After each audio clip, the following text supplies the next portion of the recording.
Hi guys, I'm back again and welcome back to my channel Krupa Zubin Lifestyle, wherein I want to share as much as I can with you with my top 12 concept. This time I'm getting across to you a little bit about my manga collection, which is a little more wider than this, but I thought I'd pick a few of these comics to sort of share with you. So what is manga? Manga is technically, comics and graphical novels that are printed and produced in Japan, and most of these are black and white, but I am myself very lucky to have some of my favorites which have a few color pages. So let me take you through some of my favorites. So everybody who knows me through my Instagram family knows that how much I love manga, and that I love going to Japan. So some of these sort of tell me a story of how my love for manga has evolved over a period. I mean, this was one of the first manga books or the series that I read. It's called Full Metal Alchemist. It's about alchemy, and it's about these two brothers, the Elric brothers, looking for the Philosopher's Stone to sort of, and their entire journey in trying to search for much the impossible, and it's brilliant. I mean, you must know that these books are sort of read backwards, and they come in a much larger series, and what you see out here is the entire collection. So in case of Full Metal Alchemist, I started my journey with the anime, and then I sort of progressed to the books. It's a very intense, anime. So if you're going to dive right in, be prepared to get hooked on.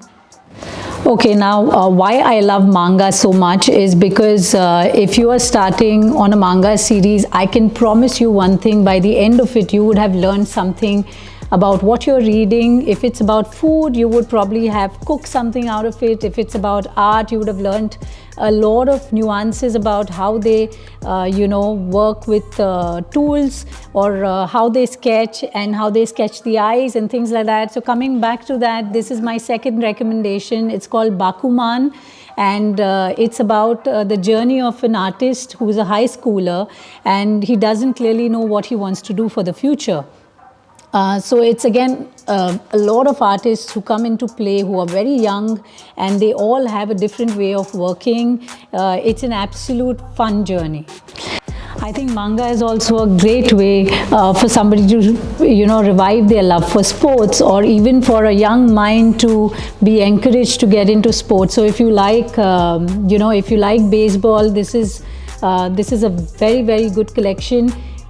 It'll teach you a lot about baseball, and it's about fifth graders, and it's got an intertwined love story. It's also got their ambition to sort of play in a particular tournament, and it's about neighbors and how they spend their life, and about going to a cafe and ordering a particular dish.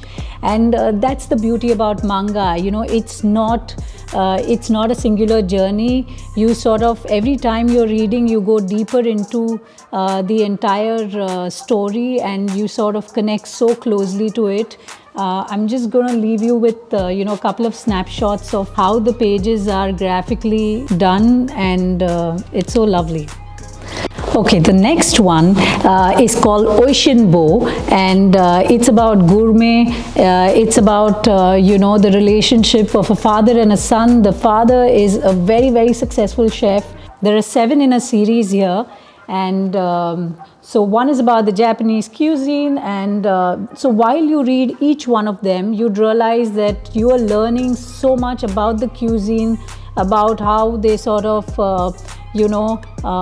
work with vegetables or work with rice, how getting the right ingredient can also make a lot of difference. So I think it's also a mini course in food when you read through this one.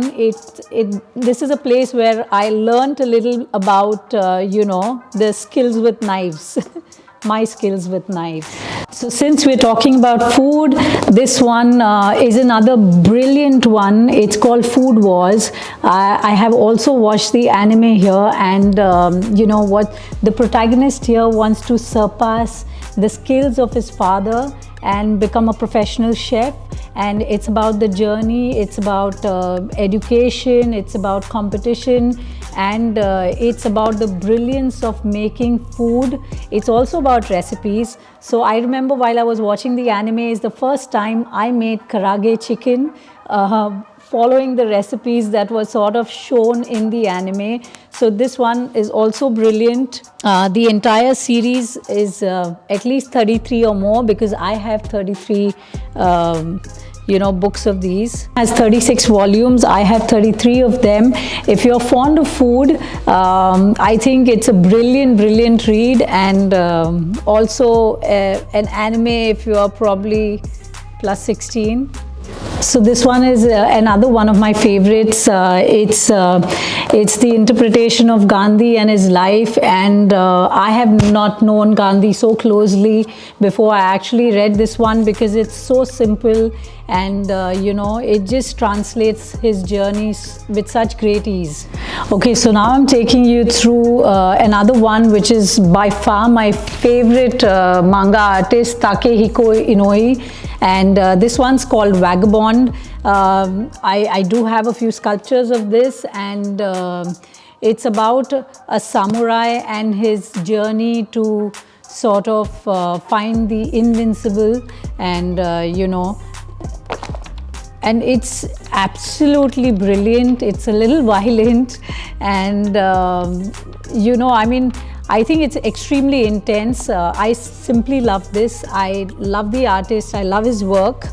So taking you to yet another one of his series, which is called Real. It's about wheelchair basketball. And this is something that, I purchased during the lockdown, and I remember reading this for days continuously till I finished the series. And there are many a times I saw myself in tears, and I saw myself get so emotional. Like I said, the entire series is so intense, and it's so real. It makes you feel the pain and the journey of what the artist is trying to translate. Coming back to Vagabond, Takehiko Inoue never finished the series, so the last book is yet to come. So we're left, so whoever has read it is waiting for it to complete. So another one that I recommend is 5 centimeters per second, and this one is a very emotional and deep love story, much before the era of cell phones. And it's very dreamy, very intense, and I read it a long time ago. So you must probably catch up with this one.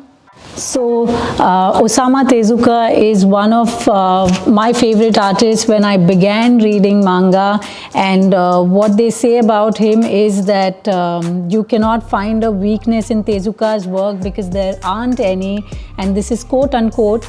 So there are many books that he wrote, and like the series of Astro Boy and Buddha that I really liked and love. So this one is Apollo's Song by Osamu Tezuka. It's about a boy who's against love initially. If you also do get a chance, catch up on Buddha and Astro Boy. Buddha is simply brilliant. It's again real because you can connect and understand the journey of Buddha in the process of reading the entire volume. So you guys won't believe it. At this moment, we are recording with literally a torch because we are recording and it's already 6:15 during winter time. Now the next book is by Yoshihiro Tatsumi, A Drifting Life, and much like the name suggests, it's an autobiography in a manga form. It talks about his life, the intensity, the manga culture, his love, his family. It's extremely intense, but what's really beautiful is that he has a very different way of depicting his life. It's again a brilliant buy, and I personally love reading biographies and autobiographies. So This one is absolutely different. So the next one is Summer Wars, and it's about a high school student going on a summer vacation to his grandfather, and he's a whiz in mathematics, and it's about virtual reality, it's about gaming and the chaos within. So this one is also brilliant, and it's one of my last recommendations. So hope you guys really enjoy reading some of this. Meanwhile, guys, this was my top 12 picks from the collection that I had accessible to me right now, and I hope you liked it. If you want to have me compile anything else, share it in the comment box. Let me know if you can manage to get your hands on any of these and you can read it. If you've already read them, let me know which one you love. Subscribe, stay tuned, comment, like and share. Love you guys, and I'll see you next week back again.